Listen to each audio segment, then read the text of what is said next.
მოგესალმებით, ეს არის გადაცემა სარკე, სადაც ჩვენ სტუმრებთან ვისაუბრებთ ხოლმე სხვადასხვა აქტუალურ პოლიტიკურ საკითხებზე, იმ საკითხებზე, რომლებიც აწუხებს საქართველოს მოქალაქეებს. ჩემი პირველი გადაცემის სტუმარია პროდასავლური ოპოზიციის წარმომადგენელი ბატონი ლევანი.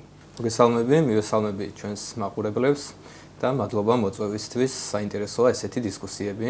ჩვენ დღეს ვისაუბრებთ სხვადასხვა აქტუალურ საკითხებზე, რა ხდება ქართულ პოლიტიკაში, როგორ მიდის პროტესტის ამბავი, რა გეგმები აქვს ოპოზიციას, რა საპირებენ ისინი სამომავლოდ და ასე შემდეგ. ბატონო ლევან, 430 დღეზე მეტია პროტესტი გრძელდება ქუჩაში. კიდევ რამდენ ხანს უნდა გაგრძელდეს, როდის გავიმარჯვებთ?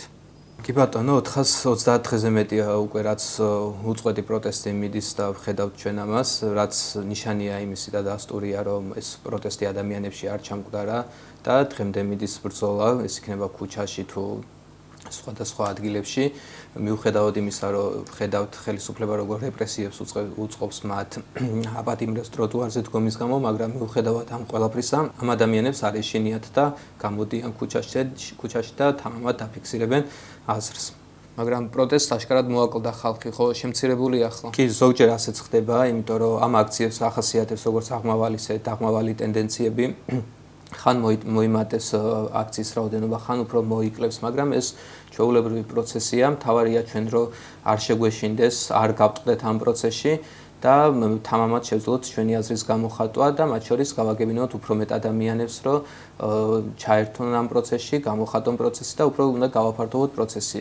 როგორც გითხარით, ეს ჩვეულებრივი აღმავალი ტენდენციები სულ ახასიათებს და ამაში საგანგაშო არაფერი არ არის და არ უნდა შეგვეშინდეს იმის, რომ ზოგჯერ შეიძლება აქციას მოაკლდეს ადამიანები, ან ზოგჯერ შეიძლება მოიმატოს. ბევრს საერთოდ ეგონა, რომ 1 წლის წინ მოხდებოდა ეს პროტესტი, მაგრამ ხედავთ, რომ ადამიანებს არ შეშინებიათ და მაინც აგრძელებენ დღემდე და აგერ რო ჩავიდეთ რუსთაველზე, სულ ხედავთ ხოლმე, შეიძლება იყოს ეს 100 ადამიანი, 200, 500, მაგრამ პროტესტი არ წყდება და ცოცხალია ის. მაგრამ თუ 200.000 ადამიანი თუ ვერ შევცვალეთ ხელისუფლება, კიდე რამდენია საჭირო, რამდენი უნდა გამოვიდეს, რომ შევცვალოთ ხელისუფლება? ეს არ არის მარტივი პროცესი. მიუხედავად იმისა, რომ ვიცით ჩვენ 200.000 ადამიანი გამოსული იყო, მაგრამ ხელისუფლება ვერ შევცვალეთ, მაგრამ ჩვენ გვჭირდება, რომ მიუხედავად ამისა არ შეწყდეს ეს პროტესტი, გაგრძელდეს პროტესტი და უფრო მეტი ადამიანი ჩავთოთ ამ პროცესში და უფრო მეტად გავძლიერდეთ. ამაში საგანგაშო არაფერი არ არის, იმიტომ რომ ერთ დღეში და ორ დღეში, თუნდაც ერთ თვეში ჩვენ შეიძლება ვერ დავამარცხოთ ხელისუფლება, მაგრამ ამის გამო ჩვენ არ უნდა გავწყდეთ, არ უნდა შეგვეშინდეს და უფრო უნდა გავაძლიეროთ ჩვენი პროტესტი და წინააღმდეგობა ხელისუფლების მიმართ. რამდენიმე 10,000 როცა იყო გამოსული, ნახეთ რომ ოპოზიციამ აქტივისტებს, პროტესტის მონაწილეებს კანცელარისთვის წრე დაარტყმევინა. ეს რას ნიშნავდა, რა კავშირში იყო ხელისუფლების დამარცხებასთან? ეს იყო პოლიტიკური პერფორმანსი და ჩვენ ხელისუფლებას ვანახეთ, რომ მათთან ახლოს ვართ, არ გვეშინია და შევავიწროვებთ კიდეც თუ საჭირო გახდება.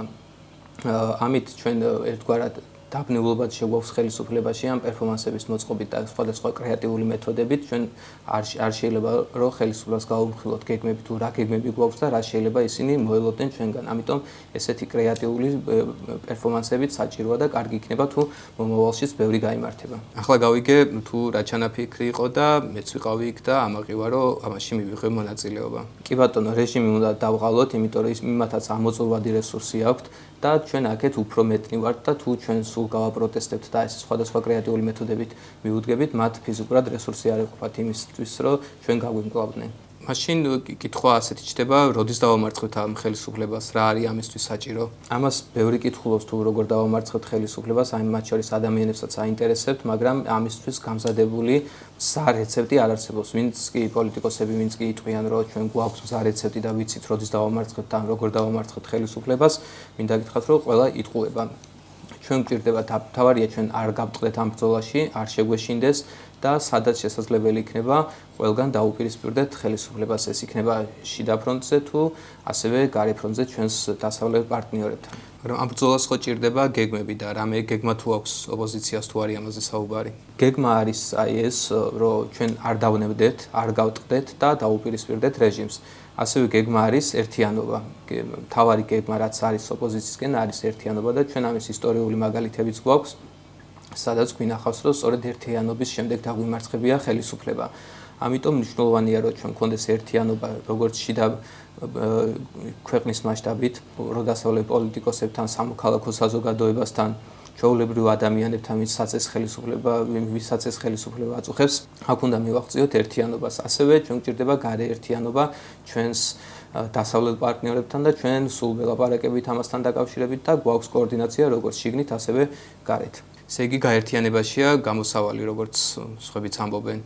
გაერთიანება არის მთავარი გამოსავალი და ჩვენ სწორედ ამისთვის ვიბრძვით შიგნით, ამიტომ 24 საათის განმავლობაში გვაქვს კოორდინაცია ჩვენს პარტნიორებთან, სამოქალაქო საზოგადოებასთან, არასამთავრობო ორგანიზაციასთან, მთავრობით შეწუხებულ ადამიანებთან და ყველაფერი უნდა გავაკეთოთ იმისთვის, რომ მივაღწიოთ ერთიანობას, რომ შემდეგ ერთიანი სტრატეგიით, საერთო სტრატეგიით შევძლოთ ამ ხელისუფლების დამარცხება.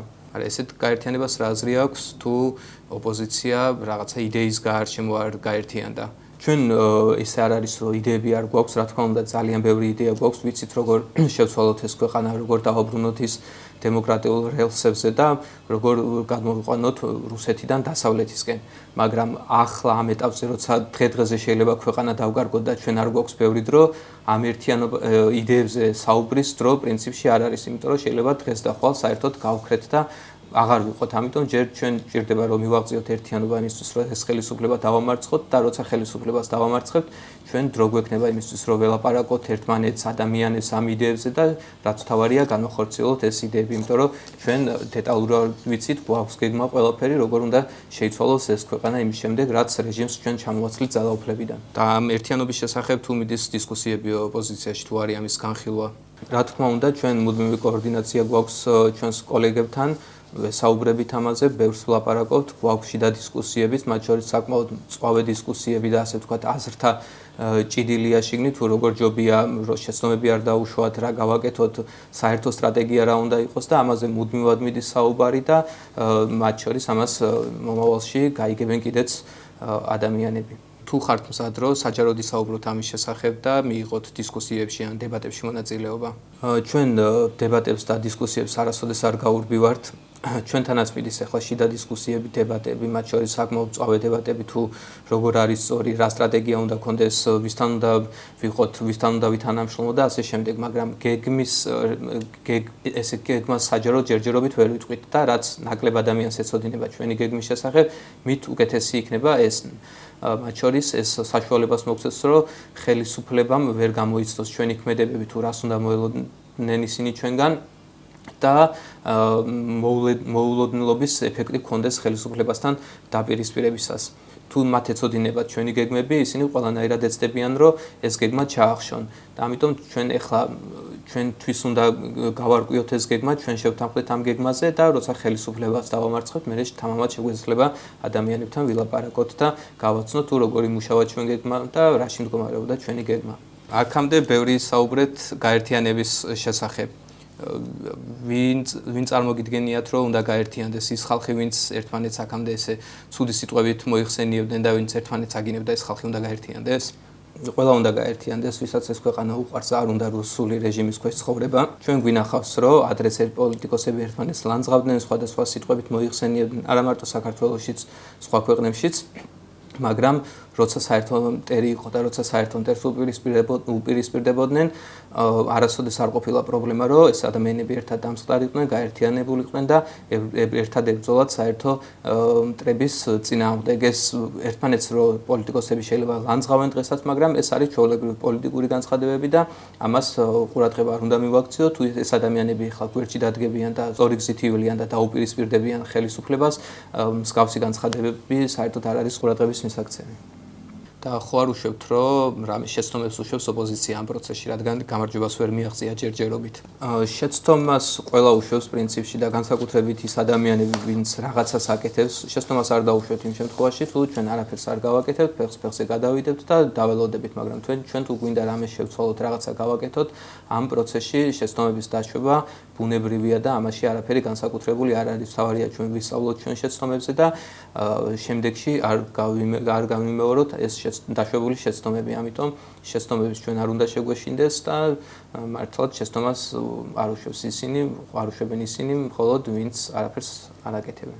ბოლოსკენ მიდის ჩვენი გადაცემა და მე როგორც ხედავ, ოპტიმისტურად ხართ განწყობილი მაინც ამ პროცესების მიმართ. Რა თქმა უნდა, ოპტიმისტურად ვარ განწყობილი და ჩვენ მეტიც საერთოდ პესიმიზმის ისიც კი არა გვაქვს ფუფუნება. პესიმიზმში მივეცემით ასეთ შემთხვევაში მორალურად გავწყდებით და გაგვიჭირდება ხელისუფლებასთან დაპირისპირება თუ ისინი დაგვინახავენ, რომ ჩვენ მორალურად გავწყდით და ჩვენი ოპტიმიზმი პირიქით უნდა გადავცეთ ადამიანებს, აქტივისტებს, სხვა პოლიტიკოსებს და უფრო მეტი ადამიანი შემოვიკრიბოთ ამ ოპტიმიზმის გარშემო და უფრო მორალურად ძლიერები ერთად დაუპირისპირდეთ ხელისუფლებას. მადლობა დეტალური საუბრისთვის, ჩვენ მამაყურებელმა ყველაფერი ნათლად გაიგო. ცხელგაზაფხულს გისურვებთ და იმედია მომავალშიც კიდე შევძლებთ დისკუსიას და სიღრმისეულ საუბარს სხვადასხვა საკითხებზე. მადლობა ასევე დაბადიჟებისთვის და საინტერესო დისკუსიისთვის. იმედია ჩვენი დისკუსიები კიდე გაგრძელდება მომავალში და მათ შორის დღეს რა საკითხებზე ვისაუბრეთ, უფრო ჩასწულად შევძლებთ საუბარს, მათ შორის ახლა უფრო გააქტიურდება პოლიტიკური პროცესიც, იმიტომ რომ იცით გაზაფხული მოდის და გაზაფხულზე ტრადიციულად